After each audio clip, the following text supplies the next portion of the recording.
जगद्गुरु जगतवंदनीय संत श्रेष्ठ संत श्रोमणी वैराग्याचे मूर्तिमंत पुतळे असणारे देहू निवासी छत्रपती शिवाजी राजांचे धर्मगुरु जगद्गुरु तुकोबाराय यांचा 4 चरणांचा मागणीपर प्रकरणातील अभंग आजच्या सेवेसाठी आपण निवडलेला आहे। विठ्ठल विठ्ठल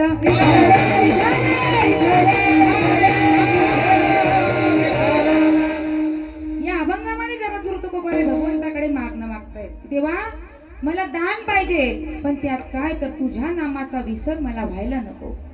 त्यावेळेस भगवंताने तुकोबारायांना विचारावं, म्हणले तुकोबाराय तुम्ही मागताय की माझा विसर पडायला नको, मग मी हे जर वरदान तुम्हाला देऊन टाकलं मग तुम्ही काय करणार? त्यावेळेस तुकोबाराय सांगतात, देवा मी तुझ्या गुणांचं गायन आवडीने करेन। म्हणले तुकोबाराय फक्त गुणांचं गायन करून चालत नाही, सगळं जग धन मुक्ती संपदा यामागे धावतंय, तुम्ही सुद्धा काहीतरी मागा। त्यावेळेस तुकोबाराय सांगतात, देवा मला धन नको, मुक्ती नको, काही नको, फक्त तुझ्या नावाचा विसर व्हायला नको। एवढंच नाही तर तुझी भक्ती घडावी म्हणून पुन्हा या गर्भवासामध्ये मला सुखाने जन्माला घाल, अशी मागणी तुकोबाराय या अभंगाच्या माध्यमातून त्या ठिकाणी करतात। विठ्ठला विठ्ठला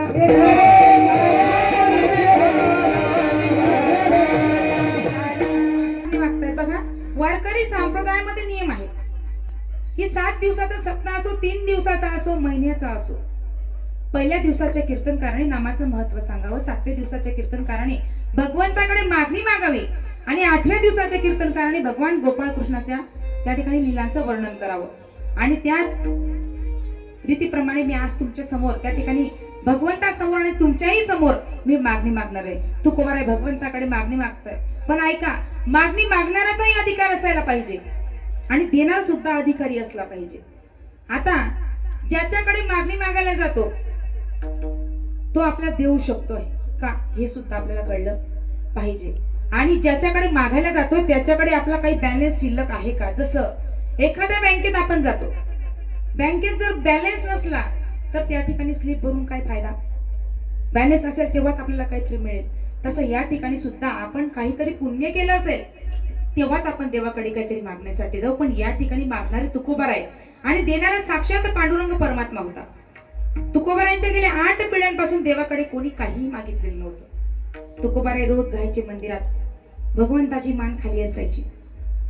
बरेच दिवस झाले देवाला त्याचं ओझ आलं। आता देवाने विचार केला, बघा एखाद्या व्यक्तीचं जर आपल्याकडे घेणं असणारा जर समोर येऊन उभा राहिला तर ज्याला द्यायचं आहे तो खाली मान घालून उभा राहावा। तसं या ठिकाणी सुद्धा तुकोबाराय आले की भगवंताने खाली मान घालावी, पण देवाने विचार केला, आज तुकोबाराय आले की आपण त्यांना सांगायचं की तुकोबाराय तुम्ही काहीतरी मागा। आणि भगवंताने तुकोबाराय आलेले मान वर केली। तुकोबारायांनी विचार केला, म्हणले आज देवाची मान वर कशी? तुकोबाराय जवळ आले, भगवंताने सांगितलं, म्हणले तुकोबाराय आज तुम्हाला काहीतरी मागावं लागेल। तुकोबाराय हसायला लागले, म्हणले देवा एवढ्या दिवसात कधी काही मागितलं नाही आणि आज काय मागू तुझ्याकडे? बरं तुझी इच्छा आहे ना तर ठीक आहे, मी मागतो ना तुझ्याकडे, पण मला सांग की तुझ्याकडे मला देण्यासारखं आहे तरी काय? तुझ्या डोक्यावरचा मुकुट मला आवडला पण तो सुद्धा दुसऱ्याचा आहे, मला माहिती झालं। अंगावरचा शेला आवडला तो सुद्धा दुसऱ्याचा आहे, कानातले कुंडल आवडले ते सुद्धा दुसऱ्याचे आहे, आणि दुसऱ्याने दिलेलं आपण कधी मागायचं नाही। तुझ्याकडे काय आहे देवा? उलट तूच दुसऱ्याकडे मागत असतो। तुला आठवतं का ज्यावेळेस द्रौपदीकडे दुर्वास मुनी आले होते, अर्ध्या रात्री जेवण मागत होते, त्यावेळेस तिने तुझा धावा केला। कोठी गुंतलासी द्वारकेचा राया, कोठे गुंतलासी द्वारकेचा राया,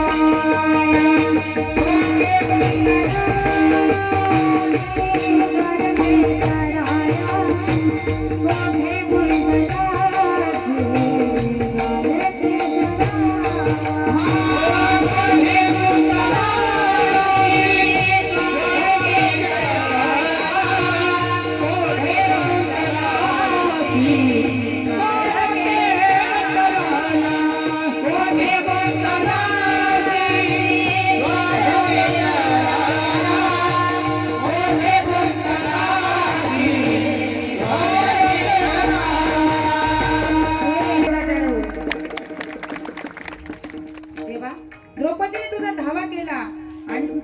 येऊन तूच खायला मागायला उभा राहिलाच. एवढंच नाही, बिचाऱ्या बळीराजाने 99 यत्न केले, एकच यत्न बाकी होता.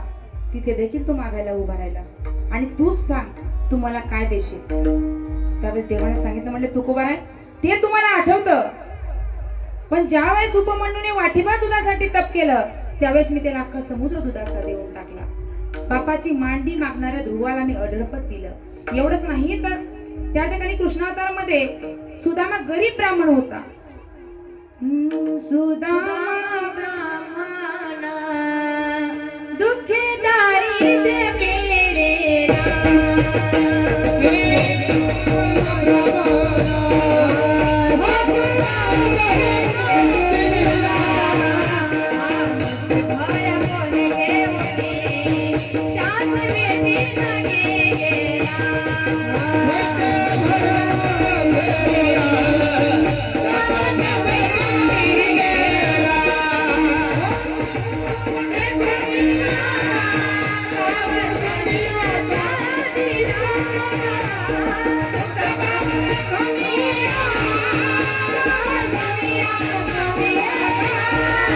नगरी मी सोन्याची करून दिली आणि तुम्ही सांगता की मी काय दिलं. तुकोबाराय सांगतात, देवा ठीक आहे तुला द्यायचंच आहे ना, तर मग एक काम कर, मला काय दे तर माझ्या अभंगाच्या पहिल्या चरणात सांगतो.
तुकोबारायांनी व्याकरणाच्या दृष्टिकोनाने सकारात्मक शब्द वापरलेला आहे. सकारात्मक म्हणजे काय तर शब्दाच्या शेवटीच हेच मला पाहिजे. आता बघा मागताना सुद्धा काय मागावं हे आपल्याला कळायला पाहिजे. बघा एकदा एक राजा, त्याचा नियम होता दर पौर्णिमेला तो पूर्व दिशेला फिरायला निघायचा आणि त्या ठिकाणी त्याला पहिला व्यक्ती जो दिसला त्याने जे मागितलं त्याला तो देऊन टाकायचा. नेहमीप्रमाणे राजा निघाला आणि त्याला एक माणूस शेतामध्ये त्या ठिकाणी पाणी भरताना दिसला.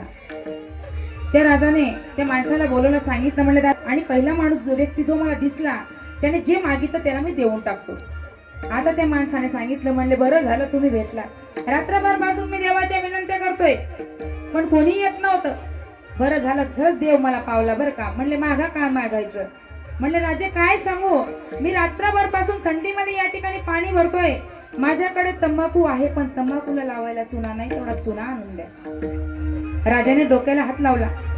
मग बघा, मागायचं असेल ना तर काहीतरी विचारपूर्वक मागायला पाहिजे, पण आपल्याला मागायची देवाकडे काय मागायचं ही सुद्धा अक्कल राहत नाही. मागणी मागायची असेल तर सती सावित्री सारखी मागा. ज्यावेळेस एका ऋषीच्या शापाने सावित्रीचा पती मरणार होता त्यावेळेस यम घेण्यासाठी आले. यम त्या ठिकाणी आले आणि सावित्री पुढे जाऊन उभी राहिली. यमाला सांगितलं, म्हणले यमा तुझ्यामध्ये ताकद असेल तर माझ्या पतीचे प्राण घेऊन जाऊन दाखव. यम सांगतो, मागे सरकला, घाबरला. सांगतो, म्हणले सती मी तुझ्यावर प्रसन्न झालो, माग तुला काय मागायचं. त्यावेळेस सती सांगते, म्हणले तुला द्यायचं असेल तर एक दे, की माझ्या मुलाच्या डोक्यावर माझ्या सासू सासऱ्यांनी राजमुकुट बघायला पाहिजे. मागणी छोटीशी होती पण ऐका, तिच्या मुलाच्या डोक्यावर राजमुकुट पाहायला पाहिजे म्हणून तिचे सासू सासरे आंधळे होते. अगोदर त्याला डोळे द्यावे लागले. तिला मुलगा व्हावा म्हणून तिच्या पतीचे प्राण वाचवावे लागले. एवढंच नाही, तिचा मुलगा राजा व्हावा म्हणून ती गरीब परिस्थितीने गरीब होते म्हणून तिच्या पतीला राजा करावा लागलं. मागणी जर मागायची असेल तर असं काहीतरी त्या ठिकाणी मागितलं पाहिजे. आणि मग